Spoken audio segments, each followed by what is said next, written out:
ये राजस्थान हीरो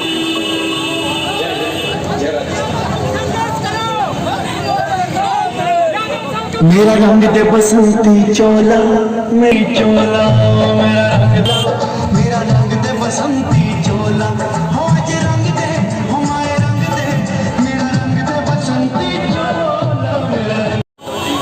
ये Rajasthan hero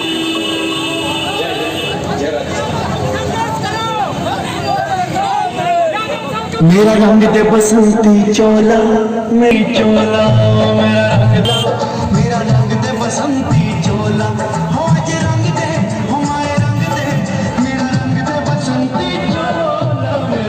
sir, आपके 53 विधानसभाओं में आप दौड़ लगा चुके हैं, क्या क्या मांगे आपकी राजस्थान सरकार से? देखिए 5 लाख भर्ती निकाले सरकार, भर्ती कैलेंडर जारी करे और एक कानून बनाए कि राजस्थान में जो भी सरकारी भर्तियां निकलेंगी उसमें 100% राजस्थान के बच्चों को नौकरी मिलेगी। जैसे 22 राज्यों ने अलग अलग कानून बना करके दूसरे स्टेट के जवानों को रोक दिया है नौकरी पाने से, वैसे राजस्थान सरकार भी राजस्थान के बच्चों के हित की रक्षा करे, उनकी नौकरियों को बचाए। पेपर लीक में जो शामिल हैं बड़ी मछलियाँ, उनको सलाखों के पीछे भेजे। सरकार किसान को उसकी फसल का सही दाम दे। सर, कल दीघ और भरतपुर में आपके द्वारा कहा गया था कि जो पेपर रीट वाले जो पेपर लीक वाले मामले में उनको सरेआम गोली मार देनी चाहिए। देखिए निश्चित रूप से मैं कह रहा हूँ, एक्स्ट्रा शक्ति सरकार जब तक नहीं बरतेगी तब तक ये रुकने वाले नहीं, कि खून मुंह लग गया है। इसलिए मैंने कहा कि एक खून की सजा अगर फांसी है तो ये लाखों जवानों के सपनों का खून कर रहे हैं। ऐसे लोगों को तो एनकाउंटर में उड़ा देना चाहिए सरकार को, तभी जाकर के पेपर।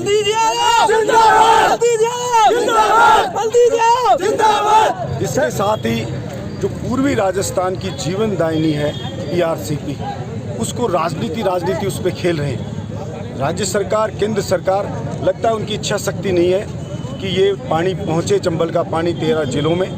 पिछली सरकार ने घोषणा की, हुआ कुछ नहीं। इस सरकार ने 1 साल पहले घोषणा की, हुआ कुछ नहीं। अभी फिर घोषणा की, हुआ कुछ नहीं। मोदी जी आए थे, हमें आशा थी इसको विशेष परियोजना का दर्जा देंगे, लेकिन वो यहाँ आकर के उसको डिस्प्यूट में वो डाल गए कि कमेटी बनाएंगे, दोनों राज्यों का मसला सुलझेगा, फिर इस पे काम चलेगा। रोक और दिया कि राजस्थान गवर्नमेंट भी काम ना करे इसके ऊपर। ये सरासर 13 जिलों के किसानों के साथ अन्याय है बड़ा, और इससे किसान किसी भी कीमत पर बर्दाश्त नहीं करेगा। मेरी मांग है समय रहते हुए विशेष परियोजना का केंद्र सरकार दर्जा दे ERCP को, ये मैं मांग करता हूँ। और राज्य सरकार भी सामंजस्य बिठा करके और इस योजना को जल्द से जल्द लाएं ताकि 13 जिलों को लाभ मिले। इसके साथ ही CHA के साथ ही है उनकी नौकरी की बहाली हो। हमारे जो 3rd ग्रेड टीचर हैं उनके ट्रांसफ़र खोले जाए। ये डिस्कॉम वाले इंटर डिस्कॉम ट्रांसफ़र की मांग करें, इनके हों। पंचायत सहायक, विद्यार्थी मित्र, मदरसा पैरा टीचर, इन सब लोगों की समस्याओं के लिए सरकार पता नहीं क्यों गंभीर नहीं है। इन्हें कभी घुमाते हैं, कभी इधर घुमाते हैं। इन्हीं मांगों को लेके मैं 1 साल पहले सूर्योदय से सूर्यास्त तक दौड़ा। फिर राज्यसभा का चुनाव भी था, तो मैंने मेरे वोट के लिए 14 सूत्री मांगों की शर्त रखी। तो स्वयं मुख्यमंत्री जी ने मुझे वचन दिया था और मीडिया के सामने बोला था कि इनको कमेटी भी बनाई थी कि इन मांगों को मानेंगे। इसी शर्त पे मैंने वोट दिया था। लेकिन अभी विधानसभा में जवाब सरकार का आया कि कमेटी की रिपोर्ट नहीं आई है, इसलिए आपकी मांगों को अभी पूरा नहीं किया जा सकता। जब मुख्यमंत्री अपने विधायक को जवाब दे के मुकर जाए, सर सरकार का तो लास्ट बजट है, अभी नहीं आया तो मुख्यमंत्री एक विधायक को जबान दे के मुकर जाए तो इससे ज़्यादा अफसोस की बात कोई नहीं हो सकती। इसीलिए मैंने संकल्प विधानसभा में लिया कि मैं 200 के 200 विधानसभा में काले कपड़े पहन के दौड़ूंगा, सरकार की आत्मा को झकझोरूंगा, जनता को जागरूक करूंगा। भर्तियां सिर्फ चुनावी वर्ष में निकालती है, चाहे कोई भी पार्टी की सरकार आए। 4 साल कोई भर्ती नहीं निकालते, चुनावी साल में भर्ती निकालती हैं। इस बजट में एक भी भर्ती नहीं निकाली थी सरकार ने। जैसे जैसे जवान ये दौड़े सड़कों पे, सरकार के कान खड़े हुए और सरकार ने, मुख्यमंत्री जी ने रिप्लाई में 1 लाख भर्ती की घोषणा की है।